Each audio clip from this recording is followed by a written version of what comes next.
நீ விபூதி நிலை ஆயிட்டா, நீ உனக்கு விபூதி வேணும் எல்லாரும் கொடுத்துட்டு அவர் கொடுக்கல.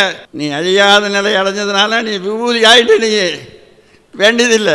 விறகிடை மூடி அனல் கொடு போட வெந்து விழுந்து முறிந்து நினங்கள் உருகி எலும்பு கருகி ஒரு பிடி நீரும் இல்லாத உடம்பை நம்பும் அடியேனை இனியாளுமே.